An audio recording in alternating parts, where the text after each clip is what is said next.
Welcome to this explainer. All right, I want you to picture something really quick. Have you ever noticed what happens the exact second you step into an empty elevator? Like, without even thinking about it, your hand just naturally reaches right into your pocket, pulls out your phone, and you instantly start scrolling. You didn't make a conscious decision to do that. It's just an automatic response. Now, we all love to think we're in total control of our modern lifestyle, right? But the truth is, there's a deeply ingrained architecture all around us, silently optimizing exactly how we spend our time and our resources. So today, we're going to take a hard look at something that is practically a religion in our modern culture: convenience. We're going to explore exactly why convenience is quietly and almost imperceptibly making you poor.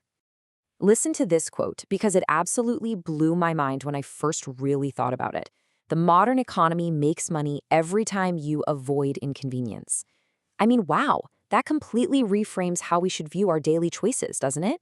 When you pay for a service, you naturally assume you're buying a physical product, or a hot meal, or a ride across town. But increasingly, what you are actually purchasing is just the avoidance of slight discomfort or effort. And the systems we interact with every single day are perfectly fine-tuned to monetize that exact avoidance. So let's dive into Section 1, the death of friction. Think back to how we literally used to buy stuff. The old friction required actual physical hurdles. You had to carve out time in your busy day to physically travel to a store. You had to hand over physical cash, feeling the texture of the bills and literally watching your hard-earned money leave your hand.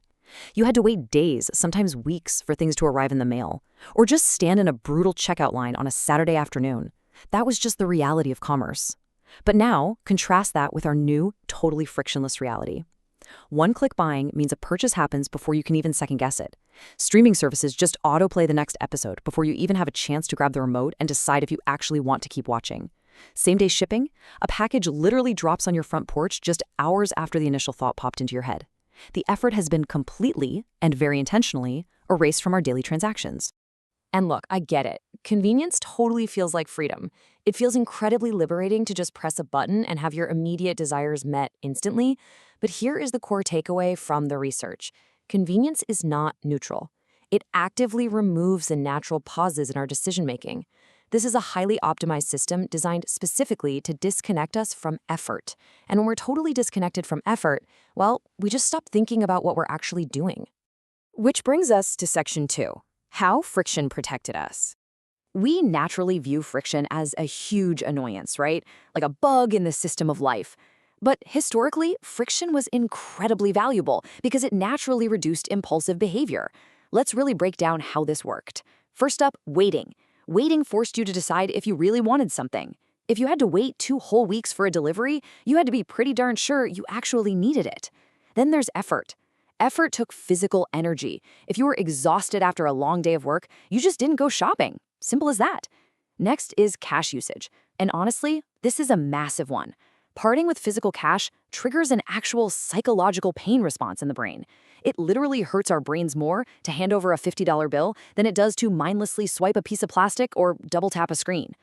Plus, traveling to stores gave you a built-in time buffer, like a 20-minute drive to talk yourself out of a completely unnecessary purchase. And comparison shopping. That used to require going to multiple physical locations, which was exhausting. Every single one of these everyday hurdles acted as a natural, built-in behavioral shield against just acting entirely on impulse. So, friction wasn't a flaw in the system at all. It was a built-in protective barrier. The old way of doing things inherently protected our wallets. It forced us into this state of intentionality simply because being impulsive was just way too much work. All right, moving on to Section 3, the convenience consumption trap. See, when we remove that protective barrier of friction, passive spending absolutely skyrockets. We are completely surrounded by modern convenience traps. Think about Uber Eats. Sure, it delivers hot food directly to your door so you don't have to cook, but it tacks on massive service fees and delivery charges disguised as simple convenience. Amazon One-Click ensures you buy the item before your rational, budget-conscious brain can even catch up to your initial impulse. Autoplay streaming entirely removes the active decision of whether to keep watching, just keeping you glued to the screen and blindly subscribe to the platform. And buy now, pay later services? Wow. These completely detach the immediate pleasure of getting a new item from the psychological pain of actually paying for it, which lets you rack up debt effortlessly over time.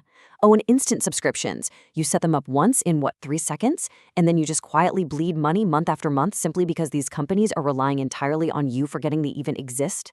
You are enveloped in these frictionless spending traps every single time you open your phone. The real dynamic at play here is this. The system is specifically designed to translate your ease into their revenue.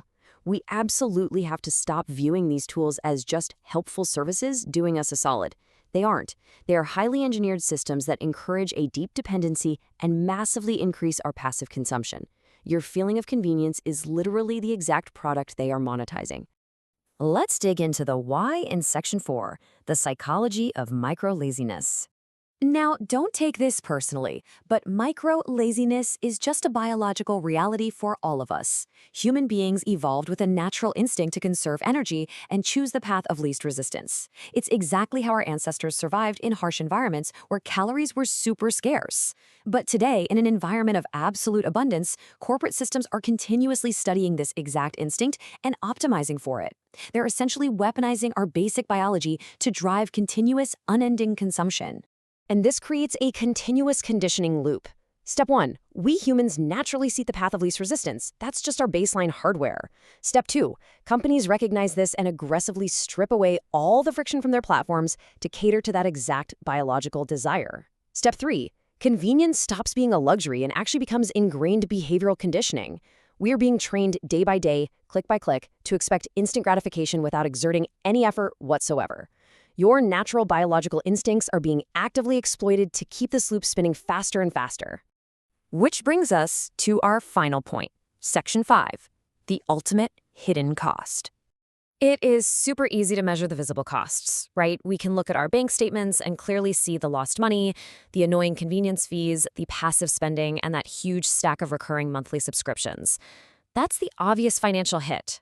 But the true danger? It lies in the hidden, unquantifiable losses we experience every single day. We are losing our vital attention to autoplaying algorithmic feeds. We are completely losing our awareness of our own daily actions. We are sacrificing our deep intentionality for cheap ease. We are literally draining our own patience and discipline because, in a world where everything is just one click away, we never actually have to practice those traits anymore. We aren't just losing money here. We are losing our awareness and our discipline.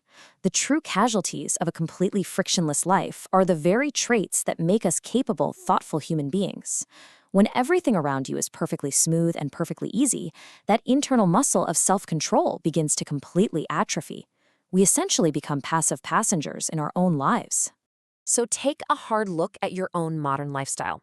I want to leave you with this. Are you choosing ease? Or is ease choosing for you? Once you start noticing these invisible systems, I promise you, you cannot unsee them. Thank you so much for joining me for this explainer. Try putting just a little bit of friction back into your life this week and see exactly what you gain back.